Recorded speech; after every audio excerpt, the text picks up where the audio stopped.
Megastar Chiranjeevi తన 157వ చిత్రాన్ని అనిల్ రావుపూడి దర్శకత్వంలో చేస్తున్నాడు. ఇప్పటికే కథ మొత్తం పూర్తయింది. ఈ నేపథ్యంలో చిరంజీవి సినిమా స్క్రిప్ట్కి పూజలు నిర్వహించాడు అనిల్ రావుపూడి. సింహాచలం శ్రీ వరాహలక్ష్మి నరసింహస్వామిని చిరంజీవి హీరోగా తాను తీయబోయే చిత్రానికి సంబంధించిన స్క్రిప్ట్ని స్వామి సన్నిధిలో పెట్టి పూజలు నిర్వహించారు. ఆలయంలోని కపస్తంభాన్ని ఆలింగనం చేసుకున్నారు. ఆయన పేరిట అర్చనలు, స్వామికి ప్రత్యేక పూజలు నిర్వహించారు. మెగాస్టార్ చిరంజీవి సినిమాతో 2026 సంక్రాంతికి మళ్లీ ప్రేక్షకుల ముందుకు వస్తున్నామని దర్శకుడు అనిల్ రావుపూడి తెలిపారు. ఈ సినిమాకు సంక్రాంతి అల్లుడు అనే టైటిల్ పెట్టాలని చూస్తున్నారట. ఈ సందర్భంగా దర్శకుడు అనిల్ రావుపూడి మీడియాతో మాట్లాడుతూ, వెంకటేష్ హీరోగా ఈ ఏడాది సంక్రాంతికి వస్తున్న సినిమా బిగ్గెస్ట్ హిట్ సాధించడం చాలా ఆనందంగా ఉంది. ఇక చిరంజీవి గారితో చేయనున్న సినిమాకి సంబంధించిన కథని సిద్ధం చేసేందుకు వైజాగ్ రావడం జరిగింది. వైజాగ్ని సెంటిమెంట్గా భావిస్తాను. ఇక్కడే నా సినిమాలకు సంబంధించిన కథలు రాసుకుంటాను. ఆ స్క్రిప్ట్లను శ్రీ వరాహలక్ష్మి నరసింహస్వామి సన్నిధిలో ఉంచి పూజలు నిర్వహించడం సెంటిమెంట్గా భావిస్తాను.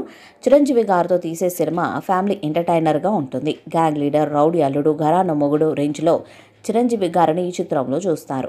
1 నెలలో మొత్తం స్క్రిప్ట్ వర్క్ పూర్తవుతుంది. మే ఆఖరిలో లేదా జూన్ మొదటి వారంలో షూటింగ్ ప్రారంభిస్తారని తెలిపారు.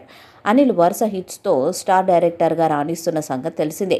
అదే జోష్లో మెగాస్టార్ ఇమేజ్కు తగిన వింటేజ్ స్టోరీని చిరంజీవికి చెప్పినట్టు తెలుస్తుంది. ఈ సినిమాతో ఎలాగైనా హిట్ కొట్టడం ఖాయమని వీరిద్దరూ స్ట్రాంగ్ నమ్మకంతో ఉన్నారు. ఇక ఈ సినిమాలో హీరోయిన్ కోసం చాలామందిని అనుకుంటున్నారట. కానీ వాళ్ళు చిరు పక్కన సెట్ కారేమో అని వారందరినీ రిజెక్ట్ చేస్తూ వస్తున్నాడట అనిల్. ఇక ఈ సినిమాలో హీరోయిన్గా తమన్నాను తీసుకుంటారని వార్తలు వస్తున్నాయి. సీనియర్ ముద్దుగుమ్మ మిల్కీ బ్యూటీ తమన్నా అయితే పర్ఫెక్ట్గా ఉంటుందని ఆయన ఫిక్స్ అయినట్టు తెలుస్తుంది. పైగా చిరు పక్కన ఇప్పటికే ఆమె 2 సినిమాల్లో మెరిశారు. ఇందులో హీరోయిన్ పాత్ర ఇంపాక్ట్ కూడా బాగుంటుందని, ఈ క్రమంలోనే తమన్నాతో చిరంజీవి చేస్తే సినిమాకు మరింత ప్లస్ అవుతుందని ఆలోచనలో ఉన్నాడట. ఇక సినిమా కోసం ఆమె గ్రీన్ సిగ్నల్ ఇవ్వడమే మిగిలి ఉందని టాక్ వినిపిస్తుంది.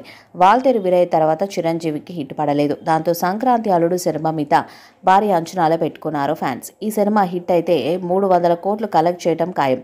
మరి ఈ సినిమాతో చిరు ఎలాంటి రికార్డ్స్ను క్రియేట్ చేస్తాడో చూడాలి. ఈ వీడియోపై మీ అభిప్రాయాన్ని కామెంట్ బాక్స్లో తెలియజేయండి. ఈ వీడియో మీకు నచ్చితే లైక్ చేయండి, షేర్ చేయండి, కామెంట్ చేయండి. మరిన్ని అప్డేట్స్ కోసం మన ఛానల్ని సబ్స్క్రైబ్ చేయండి. నోటిఫికేషన్ కోసం పక్కన ఉన్న గంట సింబల్ని కొట్టండి.